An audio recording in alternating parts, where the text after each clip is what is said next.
Tiba-tiba ada suara gaduh, ada laki-laki ditarik ya pakai baju tidur si orang bule ini, terus tiba-tiba dibacok. Nah jadi kalau dia bilang sih kalau mau, hayo nanti aku tuntun. Kalau Kak Furi ke Semarang, aku bakalan tunjukin rumahnya.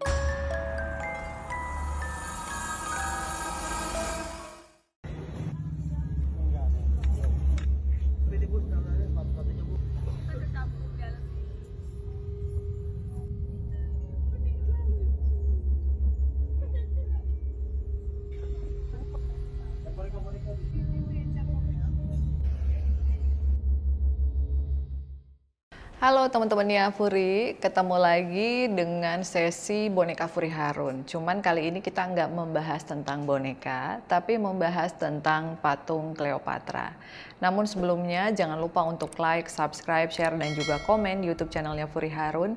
Dan aktifkan loncengnya supaya kalian mendapatkan notifikasi dari setiap segmen yang muncul di tayangan YouTube channel kita. Berbicara tentang benda antik nih, siapa di antara kalian yang menyukai mengoleksi benda-benda antik? Nah, kalau Kak Furi seneng banget ya, selain mengoleksi boneka, Kak Furi juga seneng mengoleksi patung serta barang-barang yang udah kuno atau lawas. Jadi beberapa waktu lalu Kak Furi datang ke salah satu galeri di Kebayoran Lama, Jakarta Selatan. Jadi di sana ada banyak sekali barang-barang kuno ya, seperti koin-koin, boneka, dan juga patung. Salah satunya adalah patung Cleopatra yang menurut Kak Furi ini sangat cantik. Nah, waktu pertama kali datang ke tokonya, Kak Furi cuman melihat ada boneka-boneka yang di-display. Cuman memang di display itu ya bonekanya udah agak sedikit kotor ya, namanya juga barang pasar loak ya, jadi memang harus kita bersihin lagi. Namun di saat Kak Furi memasuki toko kedua, di bawah itu ada patung. Jadi namanya pasar loak ya, nyimpennya di mana aja. Nah, waktu melewati dia, Kak Furi tuh kayak ngerasain ada energi yang besar gitu. Terus pas ngeliat ke bawah, ternyata memang ada patung Cleopatra.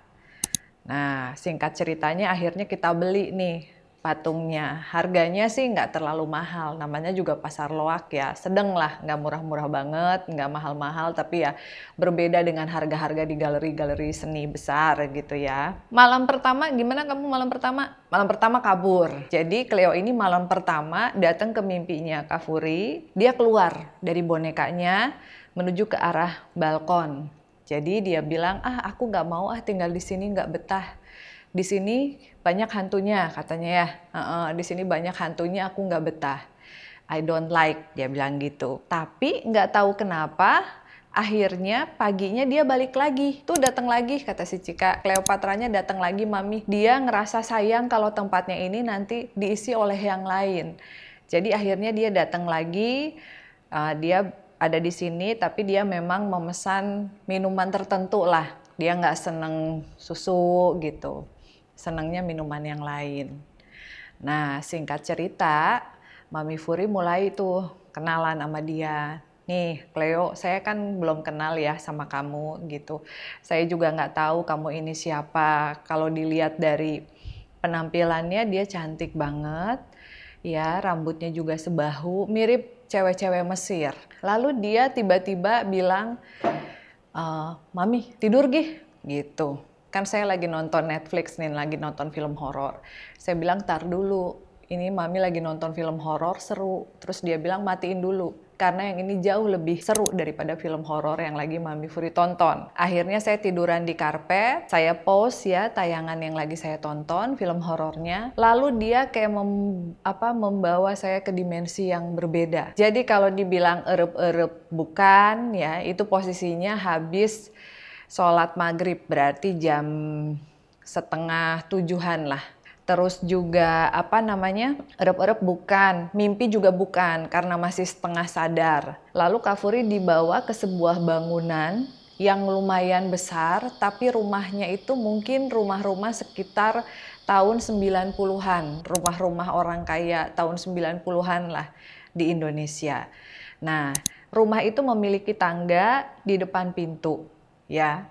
Terus juga dia membawa saya ke sana. Suasananya waktu itu berubah jadi jam setengah 12 malam karena ada jam dinding besar gitu. Ada foto laki-laki bule, nggak tahu asalnya dari mana, dan foto perempuan Indonesia dengan 2 orang anak ya di dekat tangga. Lalu tiba-tiba ada suara gaduh dan Kafuri melihat si Cleo ini posisinya ada di atas tangga. Jadi kalau orang-orang kaya itu kan suka nata barang-barang antiknya di rumah. Nah dia ini ditata sebelahnya patung kuda ya. Tong make bahasa Inggris nah gitu teu ngarti naon. Ya pokoknya itulah. Oh iya. Patung lukisan ikan, terus juga ada patung kuda. Jadi dia tuh di tengah.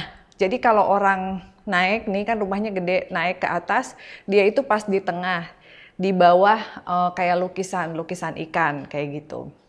Nah tiba-tiba ada suara gaduh, ada laki-laki ditarik ya pakai baju tidur si orang bule ini, terus tiba-tiba dibacok ya, dibacoknya itu pakai celurit. Wah pokoknya berdarah-darah. Kafuri kayak nggak pengen lihat tapi dipaksa harus melihat. Akhirnya karena tahu bahwa ini dia lagi nunjukin, jadi kan meskipun dia lagi nunjukin, tapi kalau kita melihat peristiwa pada saat tersebut, kitanya deg-degan ya, takut, berasa kayak kita juga mau diapa-apain sama si perampoknya. Perampoknya itu ada 5 orang, tapi yang kayak pemimpinnya itu pendek, hitam, terus rambutnya agak jigrag, nah dia yang ngebacok. Si orang ini ngomong, jangan bunuh saya, ambil aja apa yang kamu mau. Terus dia cuma bilang, sudah terlambat Tuan, kamu seenaknya memecat saya atau apalah secara tidak langsung gitu. Lalu dia kasih bacokan lagi di lehernya sampai lehernya hampir putus. Lalu kemudian karena istrinya mendengar suara teriakan dari kamar, istrinya lari ke arah suaminya. Istrinya juga dibunuh ya, pakai celurit lagi, tapi posisinya di belakang dada. Dia cuma ini sekali dia langsung meninggal, terus diambil lagi celuritnya ke kamar anak-anaknya. Nah jadi anaknya ini kamarnya berderet, tapi sepertinya kalau dari adegan yang Kafuri lihat, si orang ini udah tahu di mana anak pertama, di mana anak kedua. Akhirnya anak itu lagi tidur ditebas, meninggal. Lalu yang lainnya, yang 4 orang ini turun ke dapur. Di saat mendengar ada kegaduhan, ya, salah satu pembantu rumah tangganya, Kafuri cuma ngelihat ada satu aja pembantu rumah tangga, mungkin umurnya masih muda lah, sekitar 20 tahunan ya, belum ibu-ibu banget. Akhirnya dia masuk ke lorong deket kulkas, kulkasnya kalau nggak salah merek nasional, kalau nggak salah ya kulkas zaman dulu lah, bukan kulkas-kulkas sekarang gitu. Terus dia ditebas juga di leher. Nah, setelah meninggal semua, ada satu nih laki-laki ketinggalan di kamar belakang.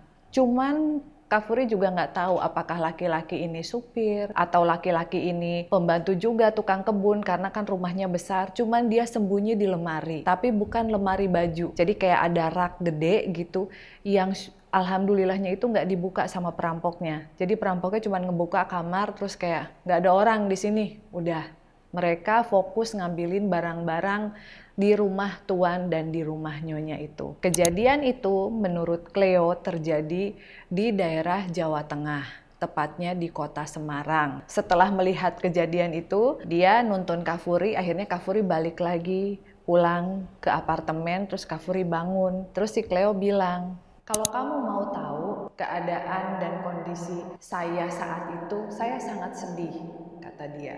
Tapi saya memang tidak bisa berbuat apa-apa. Karena memang saya diem di patung dan bos saya memang bukan orang indigo yang bisa berkomunikasi.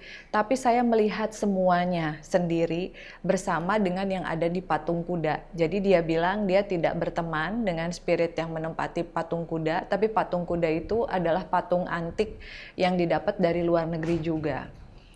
Nah, seiring dengan berjalannya waktu, mulai datang-datang bermunculan vlogger-vlogger yang bikin konten-konten horor, sama ya seperti Kak Furi juga suka bikin penelusuran, terus kita mendatangi tempat-tempat angker, tempat-tempat pembantaian atau tragedi. Banyak juga katanya orang-orang yang akhirnya menjarah barang-barang, termasuk patungnya dia. Jadi patung, terus juga lemari, dan sekarang katanya kalau memang Furi mau datang ke rumah itu, dia akan menuntun supaya Furi bisa bertemu dengan rumah itu. Meskipun penampilan rumahnya sudah sedikit berbeda, sudah hancur ya.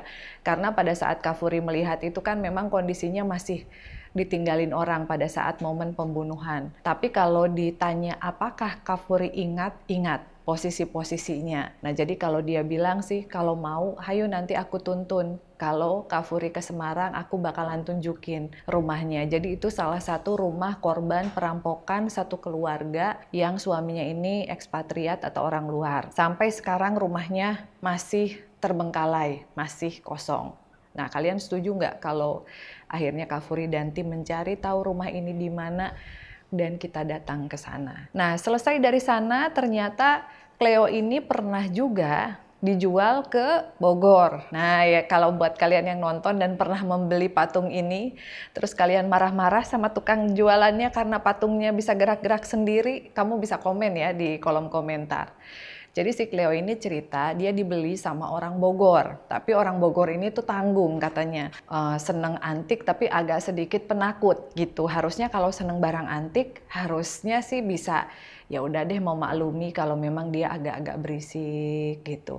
Cuman kalau di rumah mami kamu diem ya, karena udah banyak katanya teman hantunya gitu. Jadi dia pernah diam di Bogor selama kurang lebih 2 minggu.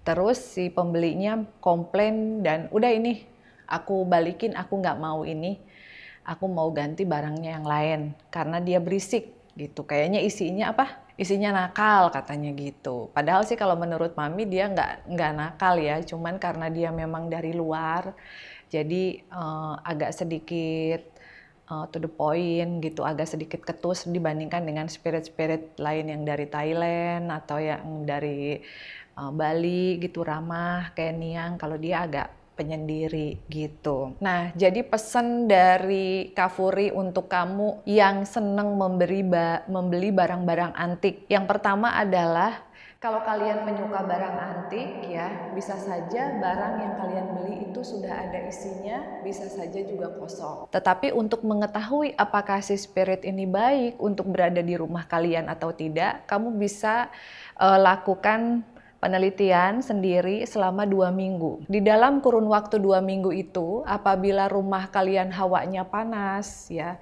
kalian menjadi sering pusing, terus juga malas untuk beribadah, terus dengan pasangan ribut, cekcok terus, ada aja masalah, misalnya tiba-tiba kecelakaan, tiba-tiba pembantu jatuh atau apa aja ya, yang tidak lazim, kalian harus mulai berpikir untuk negosiasi atau berbicara meskipun kalian bukan seorang indigo. Misalnya, aku pengen barangnya karena barangnya antik banget, tapi aku nggak mau, hantunya diusir aja. Banyak sekali orang-orang yang ngegampangin untuk ngusir, misalnya tinggal manggil orang pinter atau apa. Padahal mereka juga memiliki kemampuan yang berbeda-beda. Kalau yang kita usir ini memiliki kekuatan yang lumayan, bukannya dia yang keusir, malah nanti kitanya dan orang yang kita suruh usir yang akan diganggu. Jadi kalau saran dari Kak Furi, berbicara aja apa adanya. Jadi misalnya ini patungnya Cleo. Cleo jangan nakal ya, jadi saya izinkan Cleo tinggal di rumah saya karena saya suka, misalnya wadahnya cantik, rumahnya bagus, tapi tolong kamu jangan mengganggu orang-orang di sini. Tolong kamu jangan membuat keonaran, jangan bikin orang-orang di sini celaka. Terus untuk supaya dia memiliki energi yang positif dan baik, nah kalau misalnya kalian muslim, habis maghrib, bacain Al-Fatihah gitu. Bacain aja, mau dia ngedenger apa enggak. Dengan kita membacakan Al-Fatihah dan doa dengan tulus dan ikhlas, akhirnya mereka juga bisa menerima sinyal dari semesta bahwa kita tidak ingin mengusir atau mengusik. Karena bagi dia ini adalah rumahnya. Kita aja sebagai manusia, apabila diusir dari tempat tinggal kita, kan pasti sedih. kan pasti marah ya, kok kenapa saya diusir? Nah, mending kalau hantunya terima-terima aja. Kalau misalnya dia malah mengganggu anak, mengganggu orang-orang yang ada di rumah, kan kasihan, seperti itu.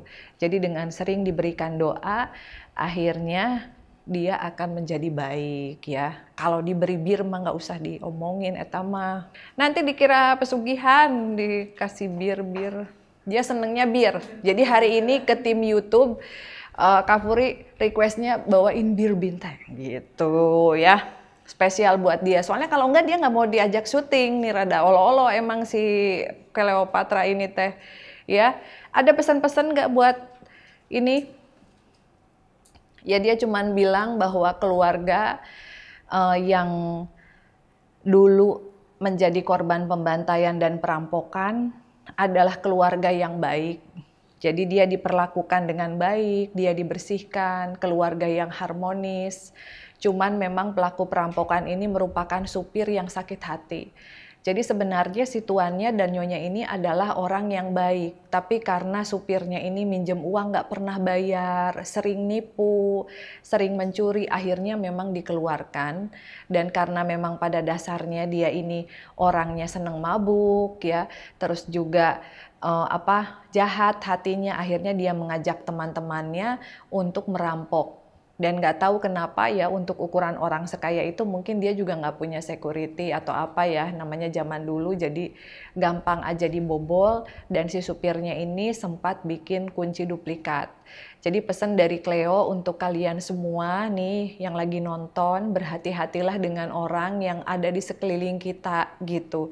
Jadi kalau misalnya habis mecat supir dengan tidak hormat atau orang-orang yang pernah terlibat di dalam kehidupan kita atau bahkan mantan pasangan, lebih baik mungkin ganti kunci ya.